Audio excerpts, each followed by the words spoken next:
Mona et ses amis, je révise. Étude de la langue. D'habitude, en CP, nous faisons de l'étude de la langue, donc c'est la grammaire. Et donc là, comme c'est le confinement, je n'ai pas pu vous donner les petits exercices de grammaire. Je trouvais que ça faisait beaucoup en trop, mais on va quand même regarder les petites pages de Mona qui nous parlent des points de grammaire que nous aurions dû aborder. Mince.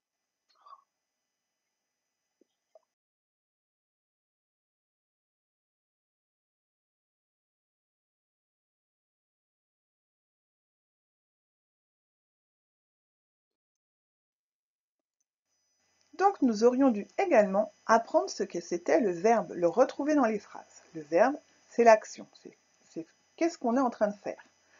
On va lire la première phrase. Mona danse. Qu'est-ce qu'elle fait? Elle danse. Donc le verbe c'est danse. C'est le verbe danser.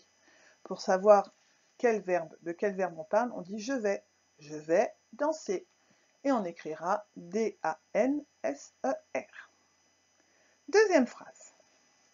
Tu prépareras la soupe. Qu'est-ce qu'on est en train de faire? On est en train de préparer. Tu prépares. Donc le verbe c'est prépare. C'est le verbe préparer. Je vais préparer la soupe. Et dans la dernière phrase, les enfants ramassent des champignons. Je vous laisse trouver le verbe, c'est l'action. Qu'est-ce qu'on fait? Qu'est-ce que les enfants font d'ailleurs? Les enfants ramassent des champignons. C'est le verbe. Vous verrez tout ça l'année prochaine en CE1.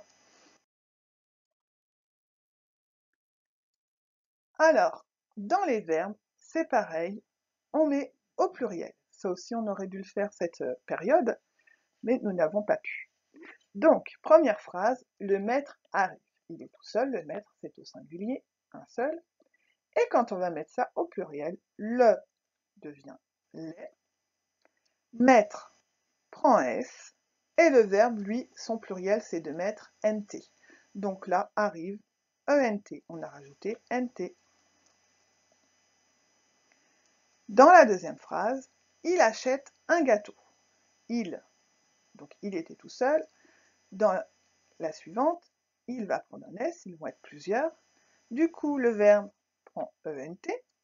Et un gâteau, ils peuvent acheter à plusieurs un seul gâteau. Bon, faut pas être très gourmand, hein. La troisième phrase. Elle chante.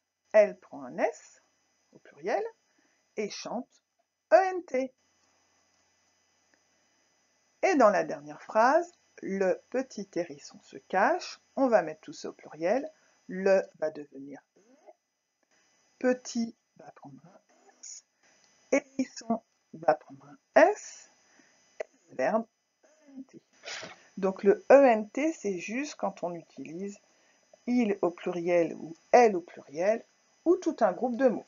Vous voyez le groupe nominal, du coup on a mis ENT.